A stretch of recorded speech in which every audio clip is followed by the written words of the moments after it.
asatidz lainnya, bapak-bapak, ibu-ibu, para remaja, hadirin dan hadirat yang dimuliakan Allah Subhanahu wa taala. Alhamdulillah wa syukru lillah. Dengan izin Allah kita bisa hadir kembali di majelis Islam kita ini. Mudah-mudahan niat dan amal kita diterima oleh Allah Subhanahu wa taala. Selanjutnya, wa amal kafaratu, adapun kafarat itu ay allati adatuha antam wal khati'ata. Al kafarah itu adalah yang menghapus dosa ya. Jadi dosa itu dihapus banyak dengan beristighfar, dengan bertaubat, dengan bersedekah, dengan berbuat baik, dengan kita berwudu. Jadi banyak yang bisa menghapus dosa, termasuk juga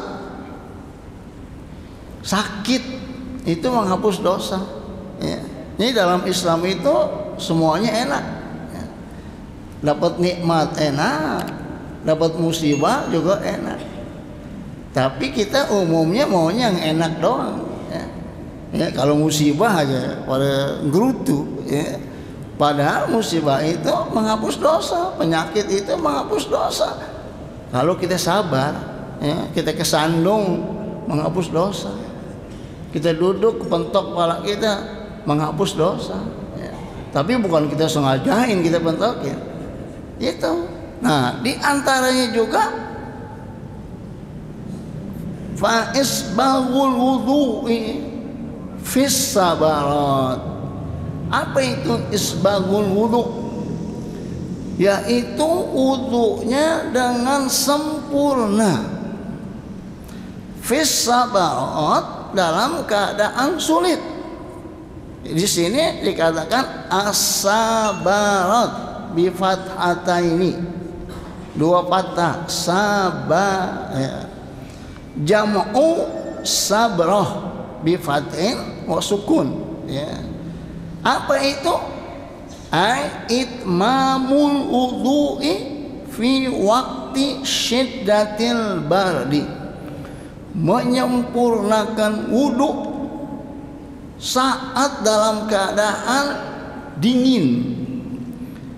Kalau di kita mungkin nggak terbayang seperti ini ya. Tapi kalau di negeri yang ada musim dingin, baru kita rasa sulitnya wudu itu ya. Kecuali kalau pakai air hangat ya, air panas. Kalau orang-orang kaya keran-kerannya pakai air panas. Tapi kebanyakan ya orang awam nggak punya air panas ya. Kalau seperti kayak di Mesir nih sekarang nih ya, Januari lagi sedang dinginnya ya, turun salju. Syria, Jordan, Jazair, Maroko, Tunis, Libya, Lebanon, Palestina, itu negara-negara yang memiliki 4 musim seperti Eropa ya. Nah, kalau sedang musim dinginnya, Masya Allah, kita pakai baju sampai berlapis-lapis. Kaos kaki juga bukan kaos kaki yang biasa, kaos kaki pemain bola itu yang tebal ya. Karena kalau nggak pakai kaos kaki nggak bisa tidur, kita dingin, sampai selimutnya pun dingin. Jadi di rumah kita mondar mandir pakai sepatu, nggak dilepas, ya. Cuci piring dingin, Masya Allah. Apalagi cebok, waduh, air ke entuk pantat itu loh. Yang enak Indonesia. Udaranya, Masya Allah, segarnya. Jam 2 malam kita meleding juga nggak ngapain-ngapain ya. Meleding apa blegon sih? Blegon ya. Nggak ngapain-ngapain. Coba di negara seperti sekarang nih, di Syria, Mesir, kalau nggak beku itu ya. Jadi Indonesia nih, Masya Allah, udaranya nikmatnya luar biasa ya. Kita wudhu kapan aja enak, mandi malam juga enak. Kalau di sana mandi bisa pusing kita. Ya. Nah, jadi dalam keadaan air dingin tetap kita wudhu sesuai dengan kesempurnaannya, sunnah-sunnahnya kita lakukan semuanya dah. Bahkan ada orang wudhu sampai 1 jam. Masya Allah. Semuanya itu ya. Pertama dicuci tangan dulu atau siwak dulu. Kita nggak biasa pakai siwak, kita pakai sikat gigi aja dah ya. Siwak nggak biasa kita ya. Bahkan mazhab Maliki nggak pakai siwak ya. Kalau ke masjid itu ya bawa duit, nggak usah pakai siwak ya. Bawa duit, bawa siwak, cakep dah tuh ya. Bawa duit, bawa siwak, bawa tasbih, cakep. Tapi kalau nggak semuanya, duit aja bawa ya. Nah, jadi siwak itu bagus ya.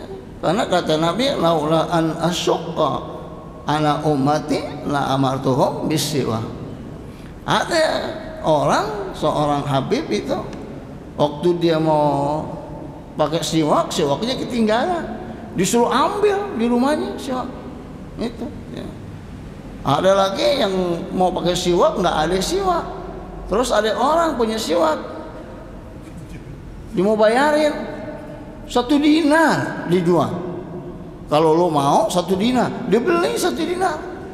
1 dinar itu emas, dinar emas ya, sekitar 4,2 gram. Berapa itu sekarang ya, kalau 1 juta, 4 juta siwak itu. Saking pengennya pakai siwak. Nah kalau sekarang kita pakai sikat gigi lah ya. Habis itu cuci tangan ya. Niat. Kalau yang sunnah, yang fardu harus niat ya. Niat sunnah, niat fardu. Kalau kita nggak niat, nggak dapat pahala. Niat sunnah siwak, nawaitu al-istiaka. Niat pakai siwak dapat pahala. Kalau cuma begini doang nggak dapat pahala. Karena innamal a'malu binniyat. Semua amal ibadah harus pakai niat. Kalau nggak niat nggak bisa. Niat itu adanya di hati.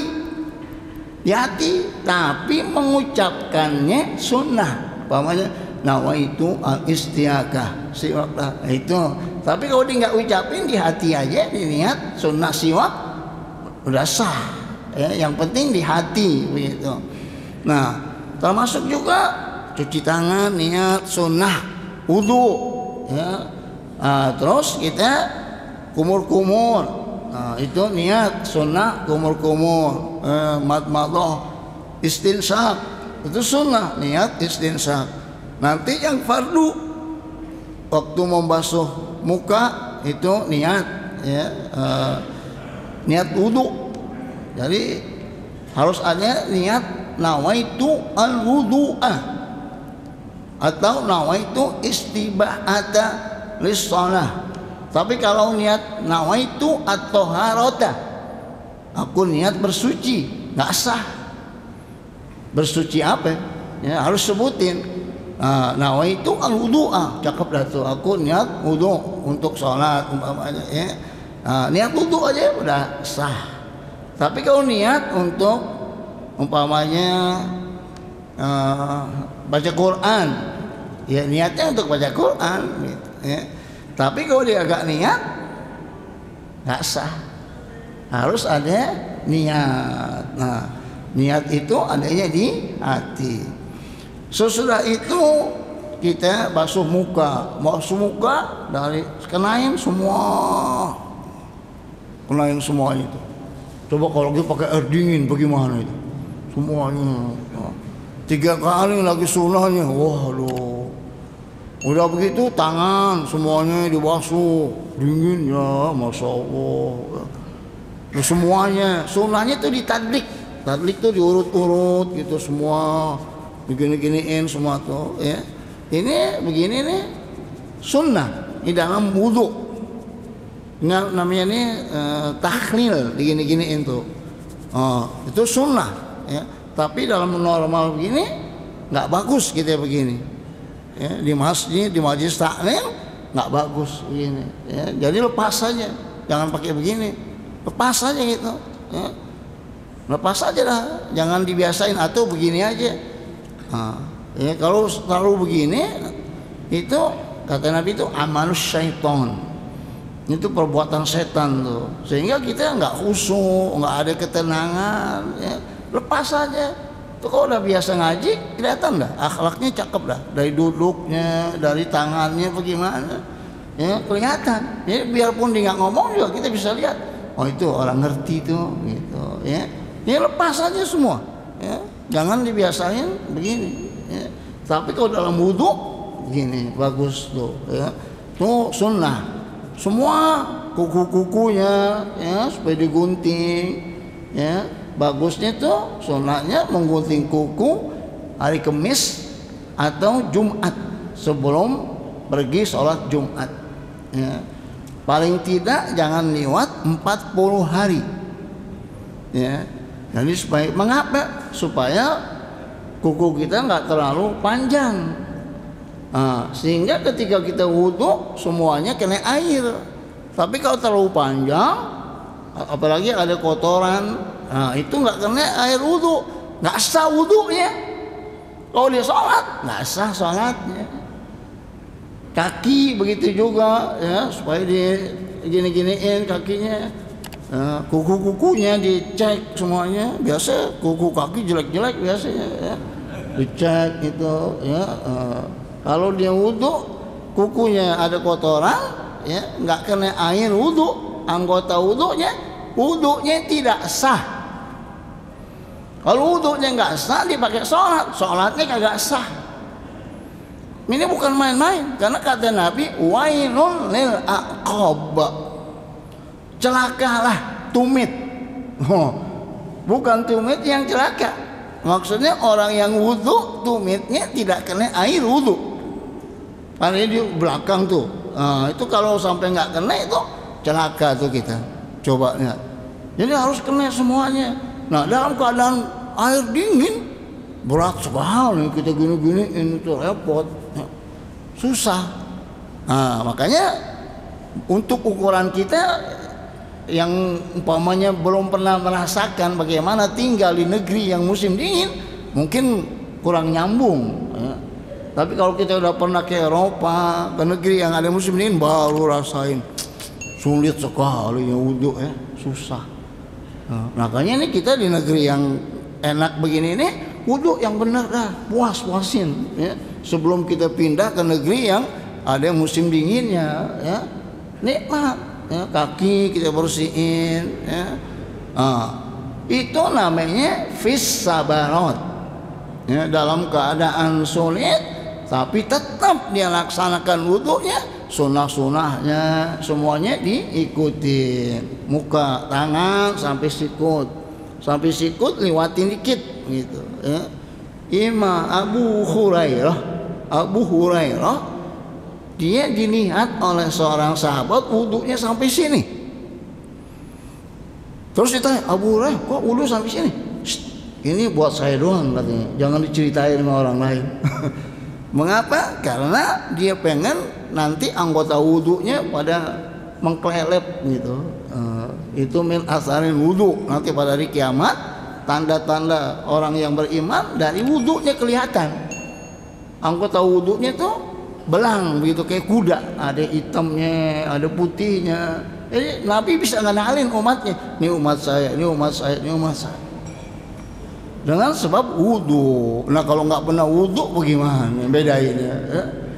Dia kenalin nanti, ya. Wudhu silahul mukmin.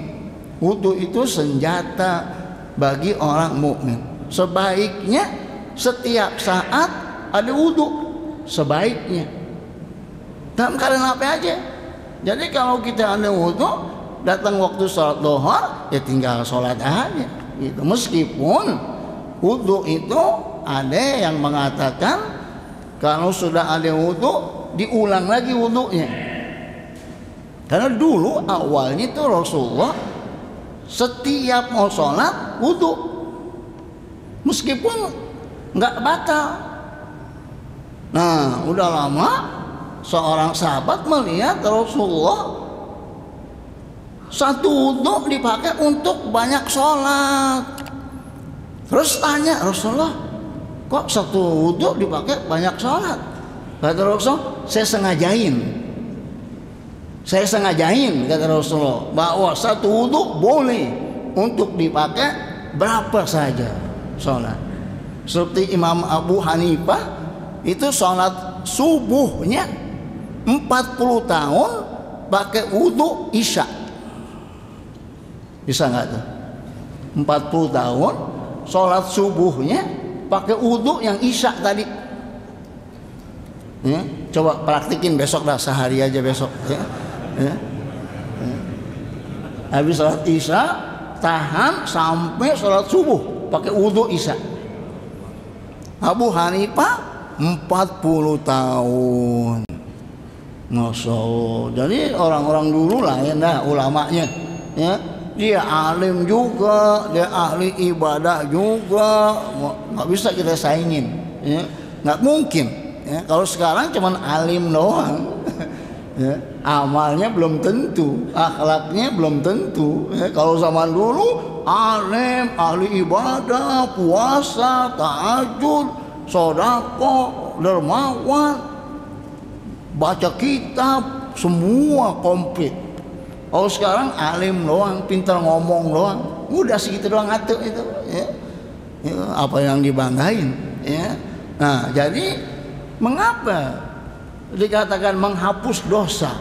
Karena wudhunya itu dalam keadaan berat ya. Udaranya dingin, airnya dingin. Nah, coba kalau kita ke puncak lah, wudhu bagaimana itu? Airnya dingin banget ya, apalagi malam ya. Coba di puncak malam salat tahajud wudhu, itu baru segitu doang. Bagaimana kalau di negeri yang musim dingin, luar biasa. Sampai nulis saja nggak bisa.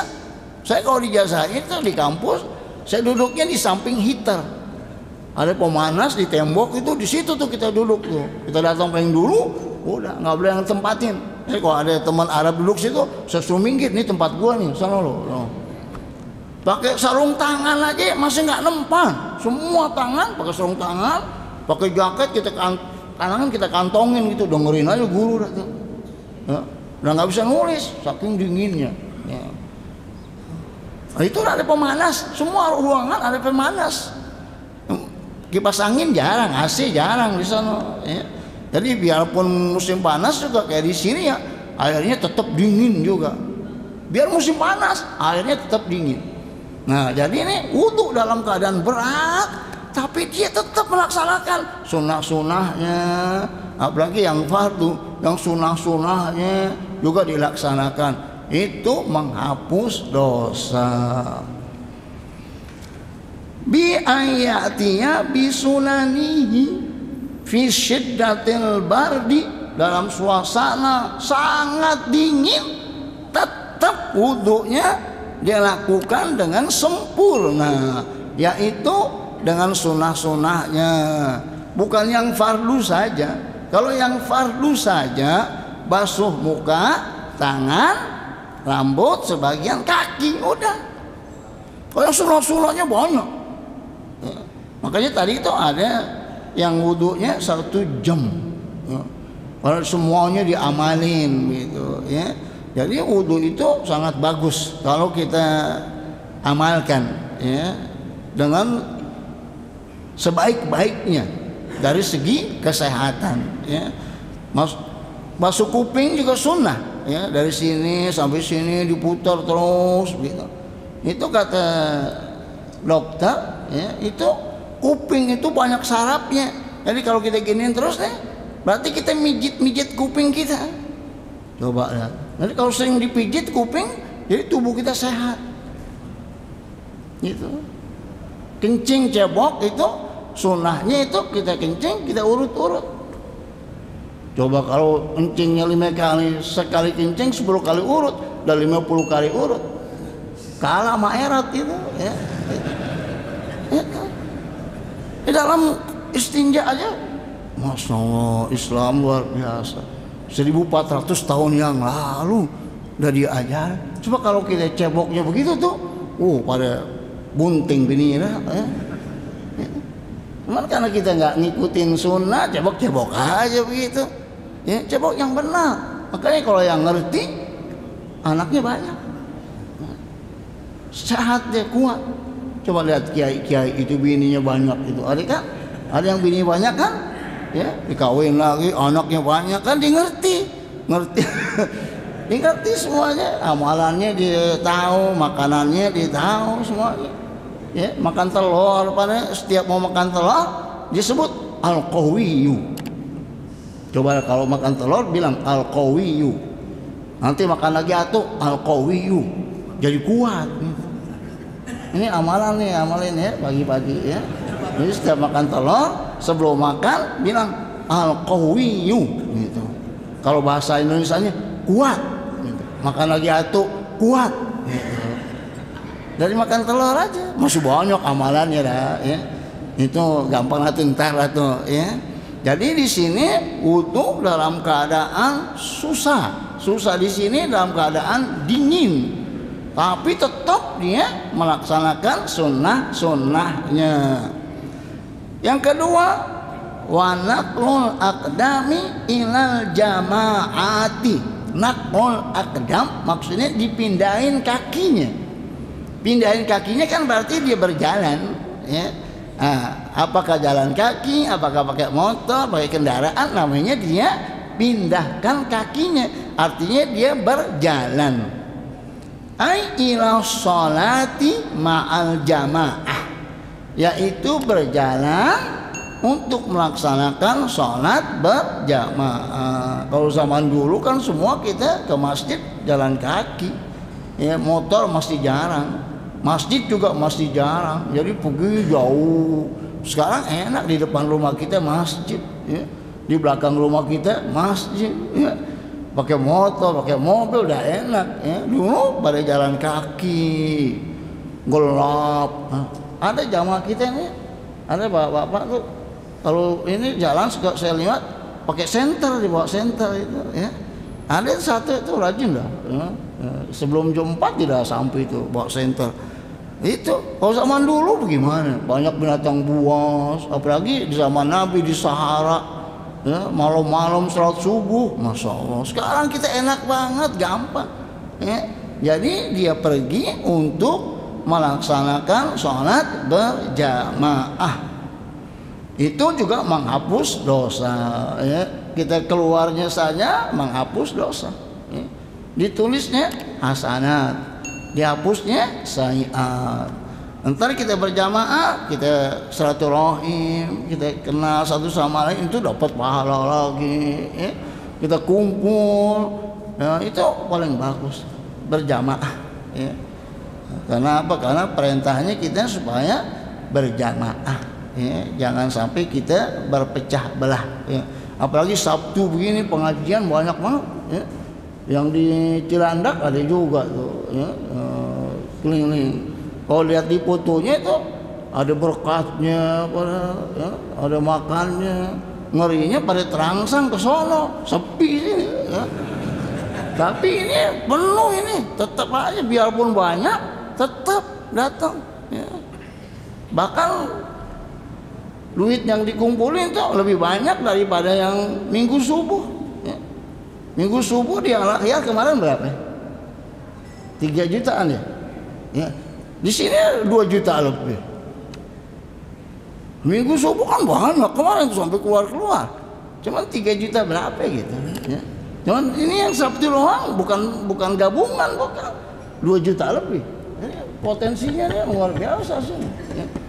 Itu ya, jadi apa namanya, sedekahnya bukan 5.000 lagi, ada yang 50.000, 100.000 ya. Pak Naumin nih ya, asli itu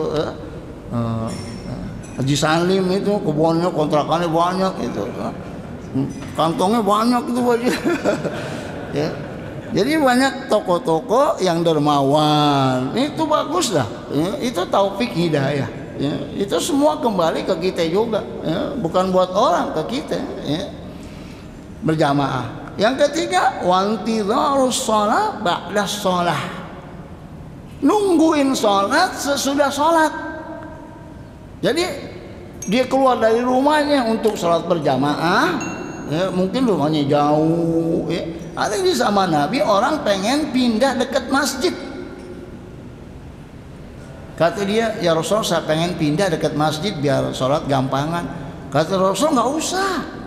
Kenapa? Karena semakin banyak langkahmu, semakin banyak pahalanya.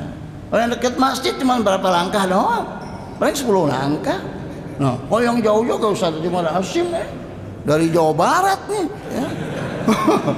Berapa ribu langkah itu, ya. Itu udah datang, ya. Tadi kita datang udah ada di sini.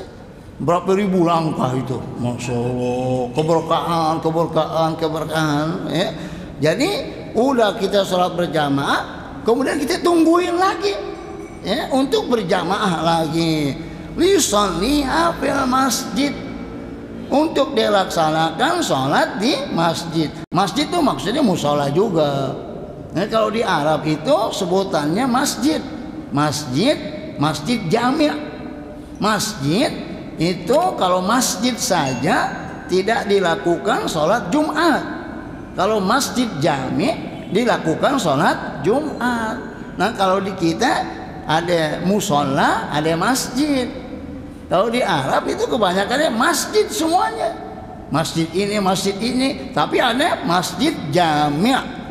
Ada masjid tapi nggak dibikin Jumatan. Nah, kalau kita musola gitu. Nah, kalau kita ada langgar, ada musola, ada surau, ada masjid jami', ada masjid raya, ya, ada tambahan-tambahannya gitu. Nah, di sini dia nungguin untuk sholat di masjid, maksudnya sholat di musola juga lah begitu, berjamaah. Wa misluhu intidharu kulli khair, termasuk juga menunggu semua amalan yang khair, semua amalan yang baik ditungguin. Itu termasuk juga menghapus dosa. Kayak kita mau hadir di majlis taklim, sebelumnya kita udah sampai duluan, kita tungguin sampai waktu untuk taklim. Nungguinnya itu tuh menghapus dosa. Ada orang yang pas-pasan, ya, perhitungan banget, kurang 2 menit baru datang, ya. Segitu mahalnya itu waktu, tadi nggak ngapain juga, ya. Segitu malesnya itu, ya. Nungguin saja untuk yang berbuat baik dapat menghapus dosa. Kenapa? Yang kita tungguin ya baik-baik, kecuali nungguin janda liwat. Nah, itu nungguinnya dosa itu, ya. Baik. Satu lagi. Wal maqala at-tasi'ah qala Jibril alaihissalam, ya Muhammad, aish ma syi'ta fa innaka mayyitun wa ahbib man syi'ta fa innaka mufariquhu wa'mal ma syi'ta fa innaka majziyun bihi. Itu kata Jibril, ya Muhammad sallallahu alaihi wasallam, aish fi'il amr. Kita asa ya isu aish.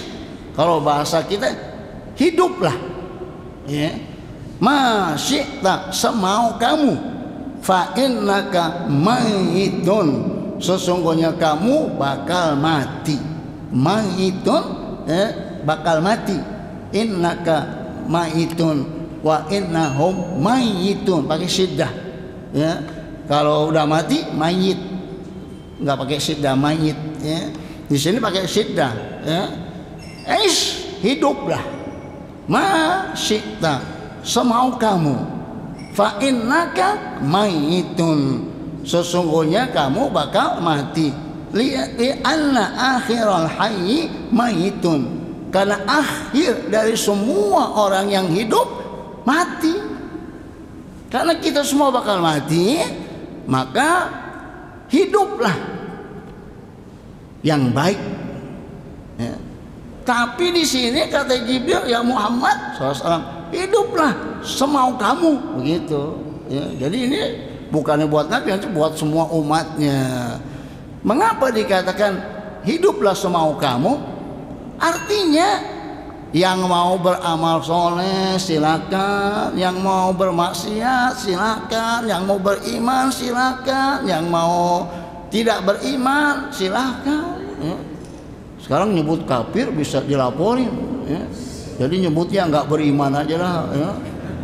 Laporannya diterima lagi. Ya. Kacau banget hidup. Ya. Silahkan, tapi ingat, fa innaka maitun, bahwa akhirnya kamu bakal mati. 100 tahun, 200 tahun, akhirnya bakal mati nggak? Mati juga. Sayang-sayang, mati juga. Di rumah nggak kemana-mana, mati juga. Dia bekerja, mati. Dia pergi jihad, mati. Di rumah nggak pergi jihad, mati juga. Mengapa? Akhir semua manusia mati. Nggak ada yang abadi. Kalau memang ada yang abadi, mendingan Rasulullah. Ngapain kita yang umurnya panjang? Rasulullah. Tapi Rasulullah umurnya berapa? Yang masyhur 63 tahun. Tapi ada pendapat 62 tahun. Ada lagi pendapat 61 tahun. Tapi yang banyak kita dengar 63 tahun. Di sini ada nggak yang lebih dari 63? Ada nggak? Itu udah kelebihan itu. Rasulullah aja 63, masa umatnya lebih kan? Ya. 63 masih sedang gagah-gagah, ya. Meninggal. Ya. Itu. Jadi apa yang kita banggai? Harta kita kumpulin dari pagi sampai sore, kerja siang malam, nggak sempat ngaji, nggak sempat ada di majelis taklim, nggak sempat ibadah, naruh duit, udah penuh semuanya, sakit. Berobat, habis tuh duit semuanya itu buat berobat, mati dah. Ya. Kagak dinikmati tuh hidup, ya, duitnya kagak dinikmati, akhirnya mati juga. Ya, hidup yang enak itu nikmati yang halal. Ya Allah, sang sayang hidup, ya. Segitu bagusnya nih hidup, ya, yang halal nikmati. Makan yang halal, kita punya duit pengen makan enak, makan. Ya, jangan sayang-sayang. Apa aja dah yang kita pengen yang halal, duit ada, nikmati. Yang nggak bolehnya boros. Kulu wasrobu wala tusrifu, itu doang. Silakan makan, silakan minum yang halal. Ya. Justru ulama-ulama kita pandai sekali menikmati yang halal. Ya, jangan sampai hidup kita udah umur pendek, ya, susah, mati nggak bawa amal. Ya. Makanya ini sebagai kayak ancaman gitu. Hiduplah semaumu, tapi ingat, kamu bakal mati. Kalau kita beriman, alhamdulillah. Oh iya, kita bakal mati. Kalau gitu hidup ini kita manfaatin dah.